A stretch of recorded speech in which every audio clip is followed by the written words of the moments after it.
Assalamualaikum warahmatullahi wabarakatuh. Perkenalkan, nama saya Salsabila Damayanti dengan NIM 12070501114 dari kelas Teknik Informatika F. Di sini saya akan menjelaskan sedikit mengenai manajemen file. Sebelumnya, ada beberapa pembahasan yang akan dibahas. Pertama-tama itu mengenai konsep manajemen file, yang kedua organisasi dan akses file, yang ketiga directory file, yang keempat konsep file sharing dan record blocking, yang kelima manajemen storage sekunder. Langsung saja ke pembahasan yang pertama, yaitu mengenai konsep manajemen file. Jadi, apa sih yang dimaksud dengan manajemen file? Manajemen file atau sering juga disebut sebagai file system merupakan sebuah metode dan struktur data yang digunakan oleh sistem operasi pada komputer untuk mengatur dan mengorganisir file yang ada pada disk ataupun memori. Konsep manajemen file itu dibagi menjadi dua. Yang pertama itu file. File ini merupakan abstraksi penyimpanan dan pengambilan informasi pada disk.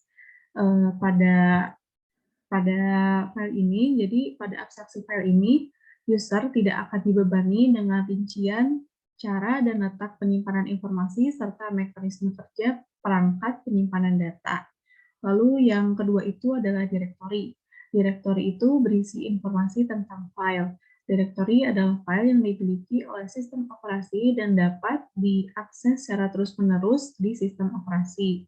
Jadi pada konsep manajemen file ini, user tidak akan dibebani dengan masalah penyimpanan, manipulasi perangkat, dan sebagainya. Lalu lanjut ke materi yang kedua mengenai organisasi dan akses file. Jadi sebelumnya ada 4 teknik dasar organisasi file yang akan dijelaskan. Yang pertama itu teknik sekuensial. Nah, teknik sekuensial ini merupakan cara paling dasar untuk mengorganisasi kumpulan record-record dalam sebuah berkas. Dalam organisasi berkas sekuensial, pada waktu record itu dibuat, record-record akan direkam secara berurutan. Jadi karena record-recordnya juga direkam secara berurutan, maka nanti pengaksesannya juga harus secara berurutan. Jadi berkas sekuensial ini lebih sering menggunakan batch processing daripada interactive processing. Keuntungan dari sekuensial ini yang pertama, organisasi filenya jadi lebih sederhana. Lalu jarak dari setiap aplikasi yang tersimpannya juga menjadi sangat jelas. Lalu yang ketiga, metode penyimpanan dalam memorinya juga sangat sederhana sehingga efisien untuk menyimpan record dalam ukuran yang besar. Lalu sangat murah juga untuk digunakan sebab cukup menggunakan magnetic tape saja. Adapun kerugian atau kekurangan dari teknik sekuensial, yang pertama itu seandainya diperlukan perubahan data, maka seluruh record yang tersimpan di dalam master file harus semuanya diproses untuk mengubah data yang ingin diubah tersebut. Lalu yang kedua, data yang tersimpan itu sudah urut. Lalu yang ketiga, posisi data yang tersimpan sangat susah untuk up to date karena master file itu hanya bisa berubah saat prosesnya selesai dilakukan. Lalu yang kelima, tidak bisa juga dilakukan pembacaan secara langsung. Lalu teknik yang kedua adalah teknik relatif. Nah, jadi teknik relatif ini merupakan cara untuk mengorganisasikan record-record dalam suatu file dengan mengidentifikasikan record dengan nilai key yang diperlukan. Jadi, record-nya itu tidak perlu tersortir secara fisik menurut nilai key. Organisasi berkas relatif paling sering digunakan dalam proses interaktif. Tidak perlu mengakses record secara berurutan atau konsekutif. Sebaiknya disimpan dalam direct access storage device atau DASD seperti magnetic disk atau jam. Lalu teknik yang ketiga yaitu indeks sekuensial.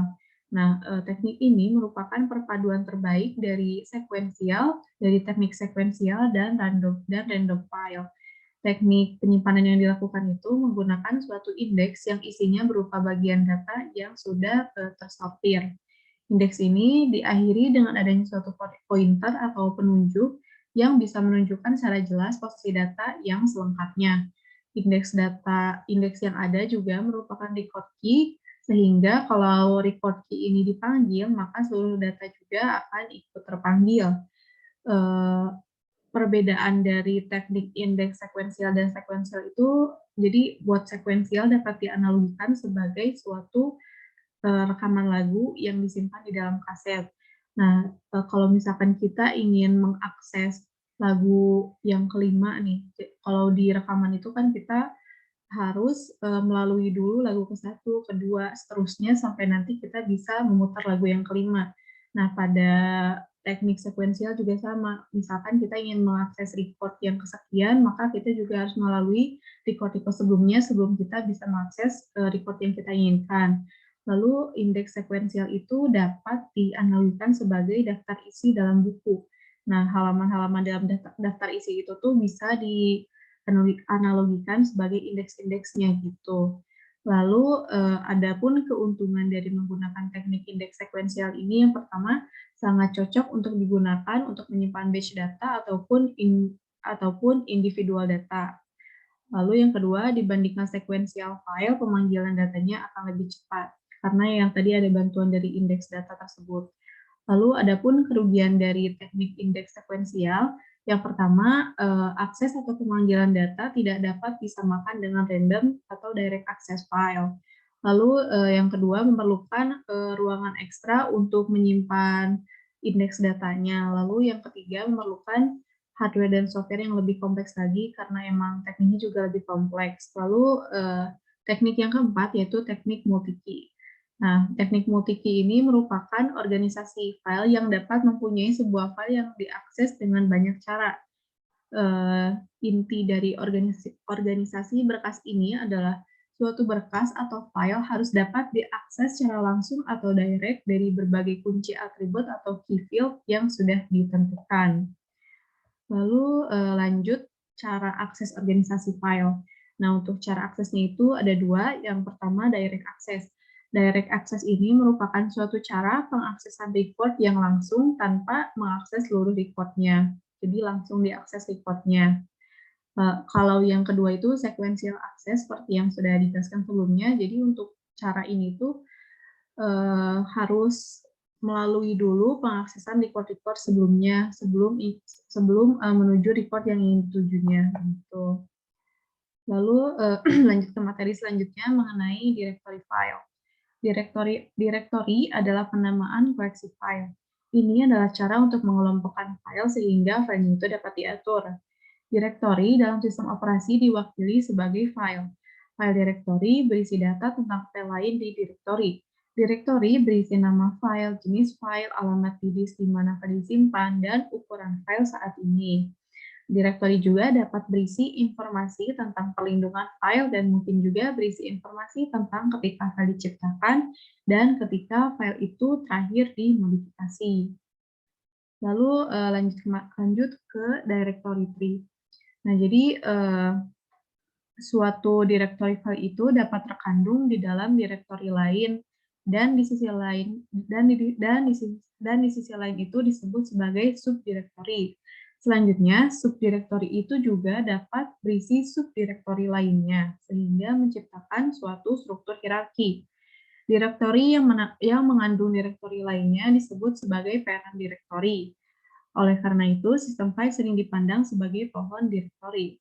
Nah, kalau di gambar yang ada di layar ini, yang di sini tuh bisa disebut sebagai parent directory. Yang di bawah-bawahnya ini bisa disebut sebagai subdirectory.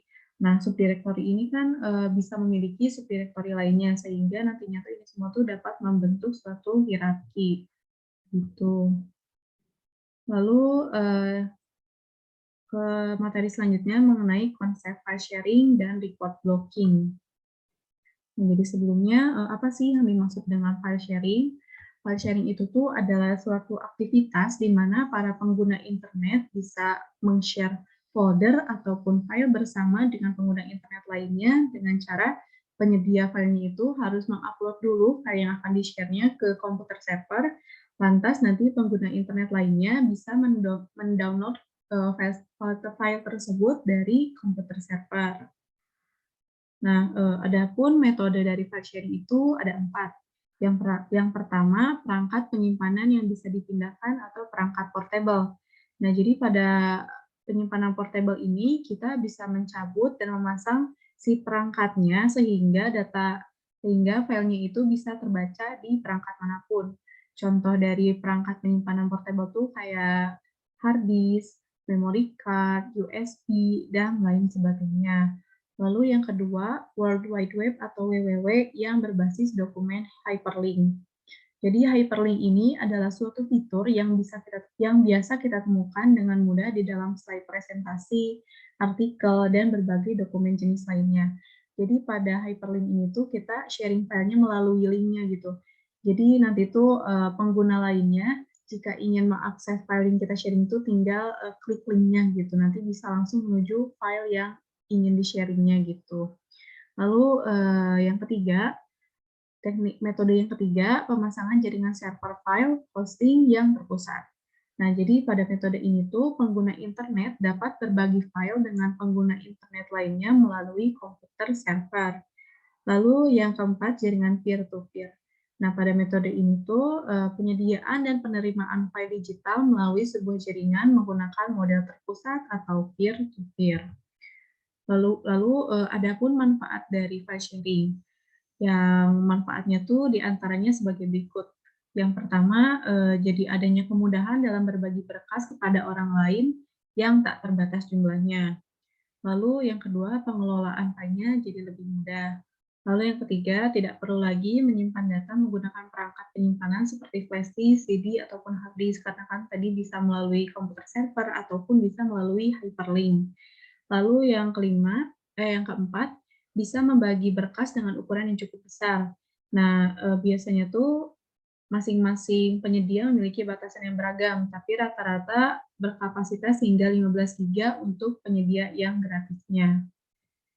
Lalu selanjutnya record blocking. Jadi apa sih record blocking? Record sendiri adalah logical unit dari suatu file, sedangkan block adalah unit untuk operasi input-output untuk secondary storage. Untuk melakukan operasi input-output, record harus diatur ke dalam sebuah blok. Sedangkan blocking sendiri adalah proses pengelompokan record-record tersebut yang mirip menjadi blok yang akan dieksekusi oleh sistem operasi. Terdapat 3 metode dalam record blocking yang akan dibahas di sini. Yang pertama itu metode fixed blocking. Seperti namanya di sini tuh jadi jumlah record yang ditempatkan dalam satu blok sama dengan jumlah record pada blok lain, di mana satu bloknya itu berisi record yang berukuran sama.